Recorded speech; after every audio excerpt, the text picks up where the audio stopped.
Hello, everyone. Here we are, the final week of Society and the Individual. I hope you truly have enjoyed this class as much as I have. I love teaching this course. It's one of my favorites. So I hope that you'll be able to apply some of the sociology terms or information that you use into your everyday life after this week is over. So here's your homework. You can see what you need to read for New World Reader and OpenStax and the TED Talks videos and any resources that are in Moodle. The forum post is the same, first one by Thursday, last two peer responses Sunday at midnight. This week, your assignments are going to be a little bit unique. So we're going to talk about your globalization Pinterest page that you will put together Sunday by midnight.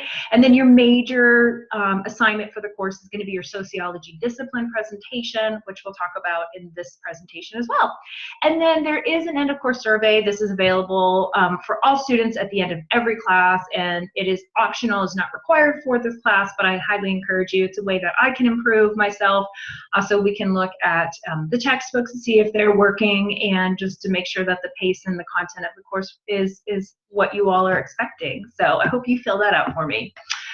So let's talk about your Pinterest. So Pinterest, as you know, is a online software system that is web-based, where people can go in and can kind of create what they call a board by pinning things to the board. And so if you don't already have one, I'm sorry to say, I'm going to ask you to create your Pinterest account just for this course. You can always go back in and cancel it after the course has been done. But you'll want to go to Pinterest.com and sign up. And then what I want you to do is to search through Pinterest for items that are related to globalization.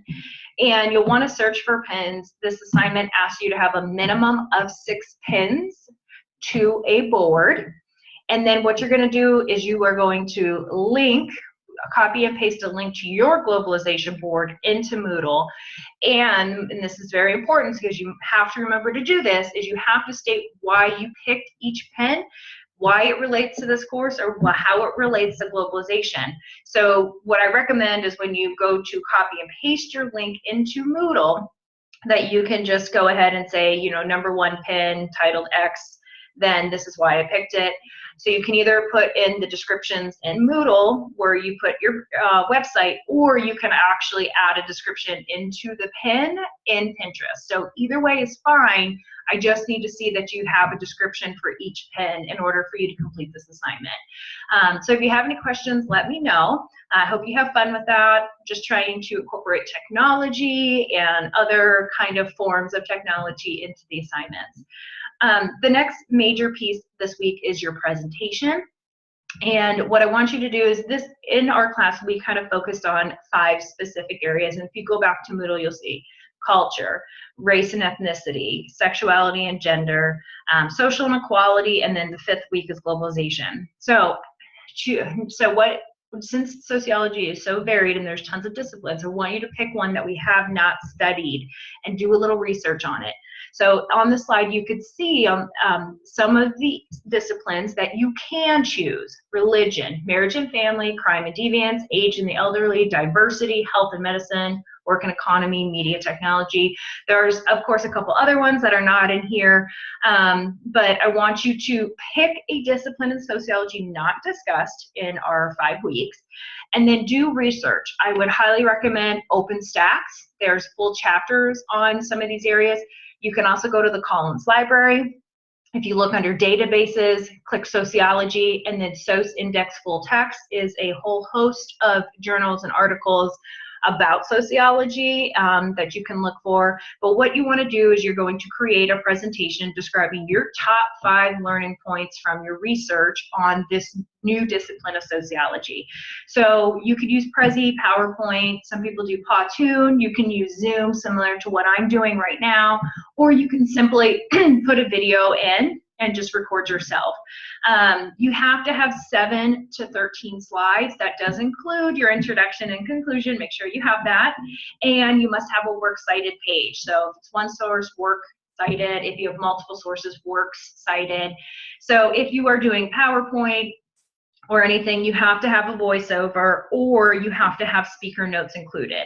So slides are great, but I need to also have some information in addition to the slides. So that's it. Your goal is to choose a discipline of sociology, create a presentation based on the research or your top 5 learning points, and then submit that Sunday by midnight. So if you have any questions, please let me know.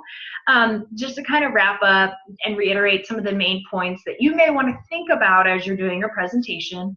We could talk a little bit about this in class 1, but socialization is the process where people understand norms and expectations, and they start to understand the unwritten rules of society.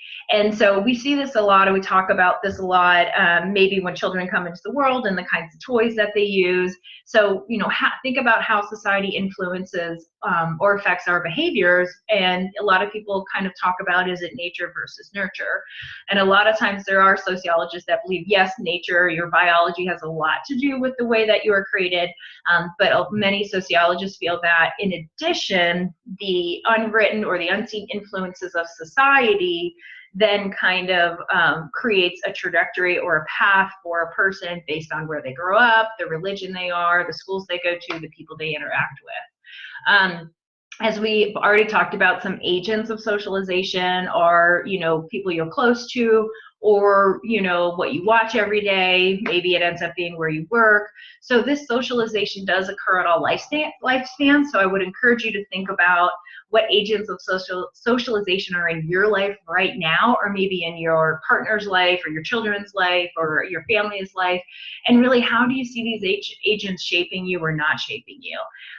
So I guess in the end, I want you to always kind of have that lens of, what is this trying to say to me when you're looking at new things or experiencing new things, or to always have that critical view attached to your experiences, so you can analyze them and think of it in terms of an outsider as well as how you're experiencing it as an insider. We'll talk a little bit about cultural relativism here. Your forum post might talk a little bit more about this, but this is how you assess your culture by your own standards, rather than viewing it through the lens of one's own culture. And so this is very hard to do. It's almost impossible. You can't really go into any situation and be completely a blank slate due to the socialization that has already happened to you. You carry those bias with you. You carry your experiences with you. You are who you are. And so, by practicing that and trying to always ask the questions and see it from another person's point of view is what we try to talk about in sociology as cultural relativism. In your forum post, we'll talk about cross-cultural experiences, but you know, there's a lot of cross-cultural experiences that you can have right in your hometown, or even through watching movies or anything like that. So, and then finally, globalization. This is a really interesting topic to kind of reference in sociology, and it's when really there's a boundary, and those boundaries start to be less black and white and become more gray. And a lot of this has to do with our economy and how we're trading now, and how we're getting goods from these countries and bringing them over to America, or there's American factories in other places. It also has to do with people who immigrate and then bring their food and their culture in. You could see throughout history how our American culture has really absorbed some cultures and has kind of started to take on some of those cultural icons into our American culture. So there's definitely benefits and drawbacks. There's the globalization video in Moodle that can help you as well. But again, you'll want to create your globalization Pinterest page, and I'll go ahead and put my website in from Pinterest so you can get an idea of the things that you'll want to add. So in all, again, I just want to thank you again for participating in this class and for sticking it through.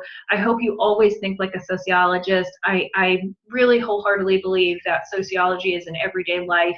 And if you continue to bring that critical thinking to your life, I think you'll find that you will have, enjoy it a lot more and be able to see the kind of person that you are or that you don't want to be. So good luck with the rest of your studies, and please reach out if you need anything else. Thank you.